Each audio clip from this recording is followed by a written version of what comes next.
आखिर क्यों बारिश के दौरान घर की छतों पर बैठ जाते हैं पक्षी? क्या आप जानते हैं कि 20 रुपए की पानी की बोतल का असल प्राइस कितना होता है? दवाई खाने पर जीभ में देर तक क्यों महसूस होता है कड़वा स्वाद? भारत के इन स्थानों पर मोबाइल फोन ले जाना है सख्त मना। जाने क्या है इसकी वजह? और चंद्रमा पर बनी है इंसानी कब्र, लेकिन क्यों? फैक्ट्स इससे भी ज्यादा मजेदार हैं। बने रहिए वीडियो के अंत तक। नंबर 1, भारतीय ट्रेन में रोजाना सैकड़ों लोग सफर करते हैं, जिनमें बच्चों से लेकर युवा और बड़े बुजुर्गों का नाम शामिल है। ऐसे में बहुत से लोगों के मन में ये सवाल आता है कि ट्रेन में छोटे बच्चों के साथ सफर करने पर क्या उनका भी टिकट लगता है, और अगर हाँ तो इसके लिए रेलवे ने क्या नियम जारी किया है? दरअसल लोकल या सरकारी बस में 5 से 12 साल की उम्र वाले बच्चों का हाफ टिकट लगता है, लेकिन रेलवे में यह नियम बिल्कुल अलग है। अगर कोई माता पिता 5 साल या उससे कम उम्र के बच्चे के साथ सफर कर रहे हैं तो उसका कोई चार्ज नहीं लगेगा, लेकिन अगर माता पिता बच्चे की सहूलियत के लिए अलग से सीट या बर्थ बुक करवाते हैं तो इसके लिए उन्हें वयस्क के जितना पूरा टिकट देना होगा। यानी ट्रेन में बच्चे की हाफ टिकट का कोई नियम नहीं है। यह माता पिता पर निर्भर करता है कि वे अपने बच्चे को साथ लेकर फ्री में सफर करना चाहते हैं या फिर बच्चे की सुविधा का ध्यान रखते हुए अलग से सीट बुक करते हैं। वहीं 5 साल से ज्यादा उम्र के बच्चे को गोद में बैठाकर लंबा सफर तय करना काफी मुश्किल और थकान भरा होता है। लिहाजा ज्यादातर लोग लंबी दूरी तय करने के दौरान बच्चे के लिए अलग से सीट बुक करना पसंद करते हैं। नंबर 2, जैसे जैसे समय बीतता जा रहा है वैसे वैसे इंसान मेडिकल से लेकर साइंस तक हर क्षेत्र में तेजी से तरक्की कर रहा है। इसी तरक्की का नतीजा है कि हम घर बैठे सिर्फ एक क्लिक पर पूरी दुनिया की जानकारी प्राप्त कर सकते हैं, जिसके लिए सैटेलाइट्स की अहम भूमिका होती है। धरती के बाहरी छोर पर सैकड़ों सैटेलाइट्स दिन रात चक्कर लगाती रहती हैं, जो नेटवर्क और इंटरनेट जैसी चीजों को मुहैया करवाने में मददगार होती हैं। लेकिन अगर हम आपसे कहें कि यही सैटेलाइट धरती के विनाश की वजह बन सकती है, तो क्या आप हमारी बात पर यकीन करेंगे? दरअसल सैटेलाइट्स की संख्या में साल दर साल वृद्धि हो रही है, जिसकी वजह से स्पेस में ट्रैफिक बढ़ रहा है। ऐसे में इन सैटेलाइट्स के आपस में टकराने का खतरा कई गुना तक बढ़ जाता है, जिसमें हुए विस्फोट का असर धरती पर पड़ेगा और संभव है कि यहाँ कोई जानलेवा घटना घट जाए। वैज्ञानिकों की माने तो स्पेस में सैटेलाइट्स के बीच होने वाले टकराव की वजह से उनके टुकड़े काफी दूरी तक अंतरिक्ष में फैल जाते हैं, जबकि सैटेलाइट के छोटे टुकड़े दूसरी सैटेलाइट से टकराकर उन्हें ध्वस्त कर सकते हैं। यही वजह है कि जब कोई सैटेलाइट काम करना बंद कर देती है तो उसे पृथ्वी पर मौजूद महासागर में ध्वस्त किया जाता है। लेकिन जैसे जैसे अंतरिक्ष में सैटेलाइट की संख्या बढ़ रही है वैसे वैसे उनके आपस में टकराने या फिर स्पेस वॉर होने का खतरा भी बढ़ रहा है। अगर ऐसा कुछ होता है तो उससे मानव सभ्यता को काफी नुकसान झेलना पड़ेगा, और इसलिए कई जानकार सैटेलाइट्स को धरती का अंत बताते हैं। नंबर 3, इस पृथ्वी को खूबसूरत और जीवन योग्य बनाने में पक्षियों की अहम भूमिका है, जो खेतों में फसल तैयार करने में किसानों की मदद करते हैं और मिट्टी से खतरनाक कीड़ों को चुनकर खा जाते हैं। वहीं यह पक्षी आसमान में झुंड बनाकर उड़ना पसंद करते हैं, लेकिन जब कभी बारिश होती है तब यह पक्षी घर की छत या फिर पेड़ की टहनी पर बैठ जाते हैं। ऐसे में क्या आपने कभी सोचा है कि पक्षी बरसात के दौरान इस तरह का बर्ताव क्यों करते हैं? अगर नहीं तो आज इसके पीछे छिपी वजह को भी जान लीजिए।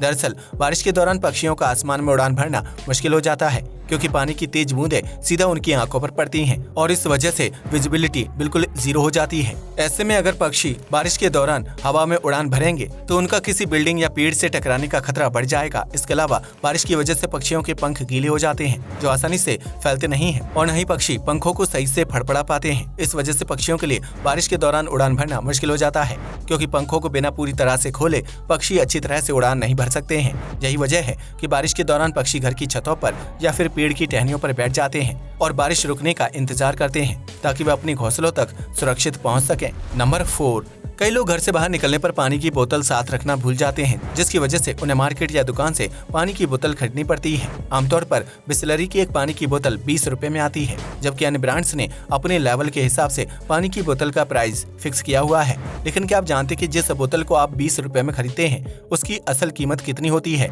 अगर नहीं तो हम आपको बता दें कि प्लास्टिक की बोतल बनाने का खर्च 80 पैसे होता है, जबकि 1 लीटर पानी की कीमत 1 रुपया 20 पैसे होती है। लेकिन इस पानी को विभिन्न प्रक्रियाओं से गुजारा जाता है ताकि उसे साफ और प्यूरिफाई करके पीने लायक बनाया जा सके। ऐसे में साफ पानी की कीमत 3 रुपए 40 पैसे हो जाती है, जबकि बोतल की पैकेजिंग आदि में 1 रुपए का अतिरिक्त खर्च आता है। इस तरह एक सामान्य 20 रुपए की पानी की बोतल को तैयार करने में कुल मिलाकर 6 रुपए 40 पैसे की लागत आती है, जबकि मार्केट में उस बोतल के लिए ग्राहक से 14 रुपए एक्स्ट्रा वसूल किए जाते हैं। इस बात से पता चलता है कि बोतल बंद पानी बेचने वाली कंपनियां हर साल कितने रुपए का मुनाफा कमाती हैं, जबकि सील पैक पानी की क्वालिटी उतनी भी अच्छी नहीं होती है जितना इन कंपनियों की तरफ से दावा किया जाता है। भारत में बीते कुछ सालों से सील पैक पानी बेचने वाली कंपनियों की संख्या में काफी ज्यादा इजाफा हुआ है, जबकि सरकार की तरफ से 5000 से अधिक कंपनियों को पानी बनाने और बेचने का लाइसेंस जारी किया गया है। लेकिन असल में प्लास्टिक की बोतल का पानी इंसानों के लिए कितना लाभदायक है, इस बारे में कोई भी सटीक जानकारी नहीं रखता है। नंबर 5, इंसान को प्रकृति ने बहुत बेहतरीन चीजों से नवाजा है, जिसकी वजह से हमारे पास देखने, सुनने, बोलने और चीजों का स्वाद पहचानने की अद्भुत शक्ति है।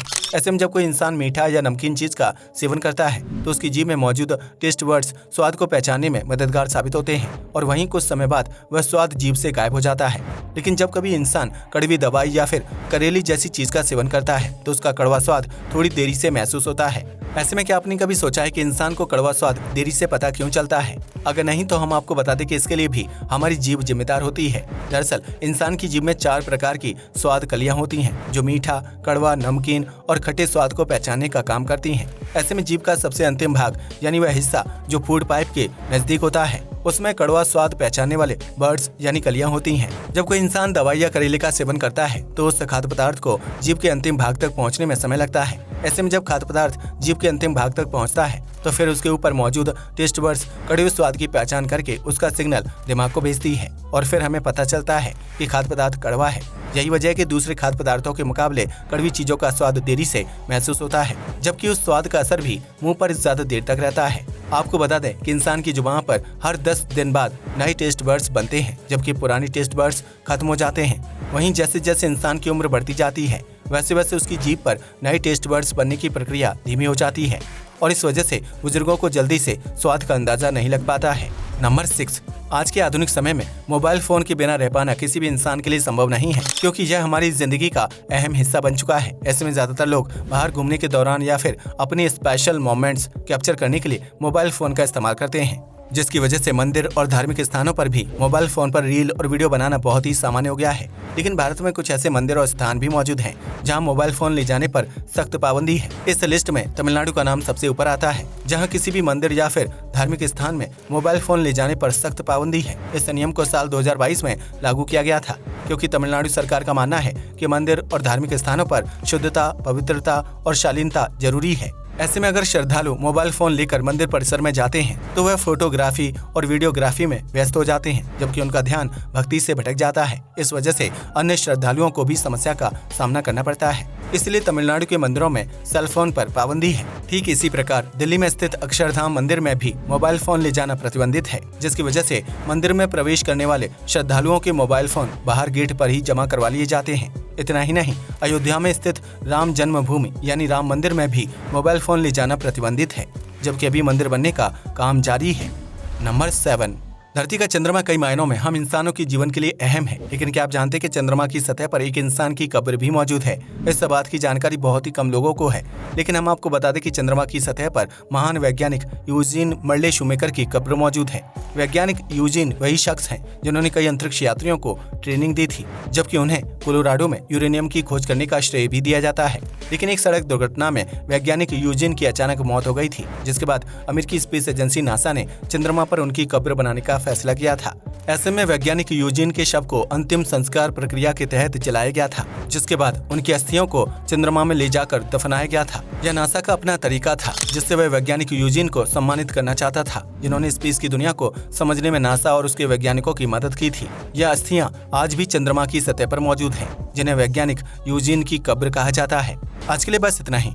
वीडियो पसंद आया हो तो इसे लाइक और शेयर करें। धन्यवाद।